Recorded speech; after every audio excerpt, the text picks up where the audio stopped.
Teman-teman sekalian, salam jumpa kembali di channel Edukasi Investasi Saham.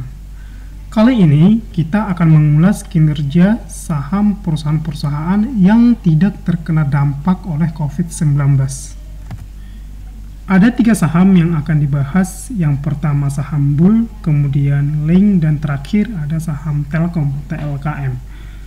Saya sengaja memilih ketiga saham ini karena ketiga saham tersebut memiliki risiko yang berbeda-beda. Contoh, jika profil risiko kita misalnya cenderung konservatif, maka pilihan kita adalah Telkom, saham TLKM.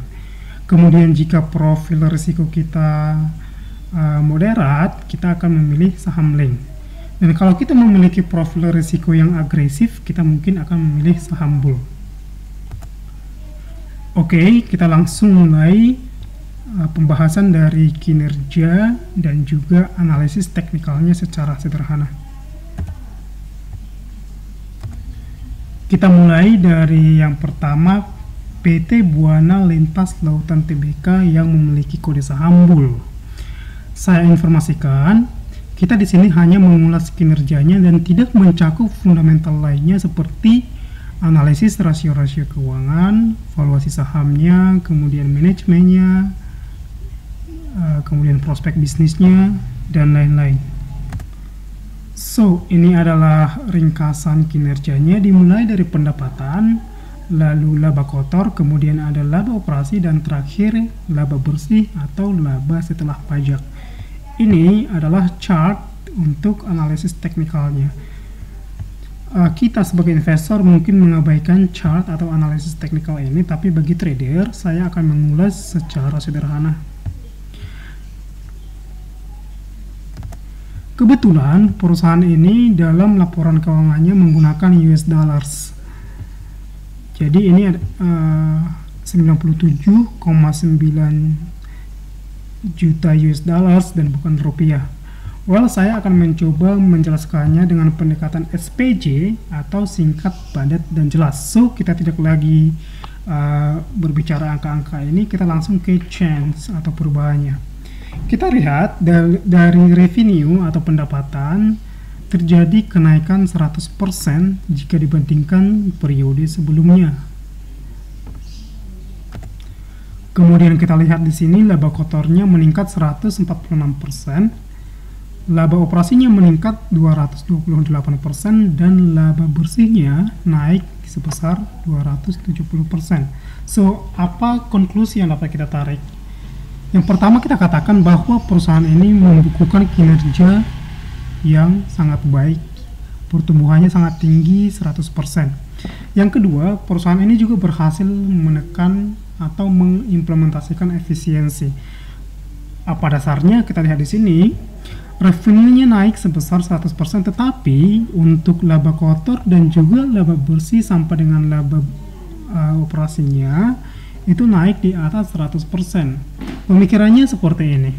Jika misalnya pendapatannya naik 100% tanpa adanya efisiensi, maka laba kotor, laba bersih, juga laba operasi akan naik di kisaran 100%. Nah, untuk chartnya terlihat jelas bahwa peningkatan kinerja dari perusahaan tercermin dari pergerakan harga sahamnya. Harga sahamnya meningkat almost 200%, bahkan lebih 200% dari harga 100 sampai 300 lebih sekarang. Dan masih kita lihat uptrend ya, sehingga untuk trader kita katakan bahwa saham ini masih sangat layak untuk diperhatikan karena yang pertama, sahamnya masih uptrend, kemudian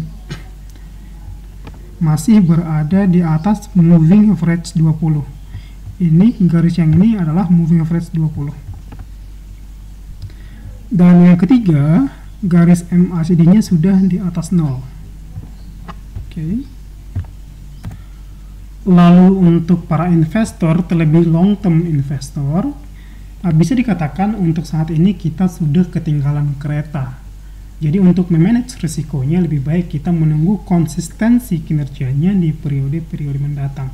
Namun apa yang saya ingin sampaikan di sini adalah ketika misalnya tadinya atau sebelum-sebelumnya kita memiliki data historis perusahaan ini, maka ketika perusahaan merilis laporan keuangannya dengan peningkatan seperti ini, kita bisa berkesempatan untuk memperoleh laba kisaran 100% atau bahkan 200% seperti ini. Oke, yang kedua ada PT Linknet Tbk dengan kode saham LINK. Di sini langsung saja SPJ, singkat, padat, dan jelas. Kita langsung masuk ke change. Revenue atau pendapatannya meningkat 6%, akan tetapi laba usaha dan laba bersihnya turun 9% dan 13%. Jadi boleh dikatakan perusahaan gagal dalam hal efisiensi. Kebetulan perusahaan ini terlambat merilis laporan keuangannya. Kami sendiri tidak membeli sahamnya sampai perusahaan mempublikasikan laporan keuangannya. Setelah publis, baru kami masuk membeli sahamnya. Secara teknikal, kita lihat sahamnya sangat menarik, di mana yang pertama terjadi peningkatan volume yang signifikan. Yang kedua, garis MACD-nya sudah memotong dan di atas 0. Yang ketiga, harga sahamnya sudah di atas moving average 20 dan sudah menembus resisten. Dari segi valuasi dan profitabilitas, saham perusahaan ini sangat menarik karena valuasinya dari menggunakan PBV hanya 1,3, sementara rasio ROE-nya stabil di angka 20%. Di samping itu, perusahaan juga rutin dalam membagi dividen. Oke, yang terakhir kita masuk ke saham Telkom.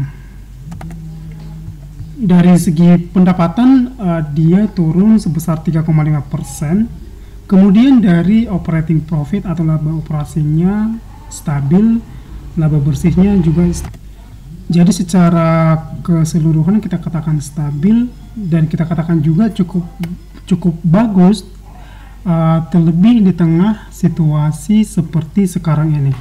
Secara teknikal kita lihat terjadi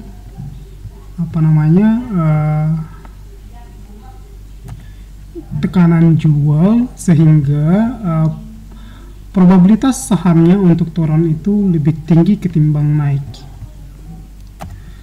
Saham TLKM merupakan salah satu perusahaan yang memiliki aset sangat besar, masuk LQ45, kemudian risikonya rendah, stabilitas penjualannya tinggi, dan juga merupakan salah satu BUMN yang memiliki profitabilitas tinggi dan juga struktur modal yang bagus.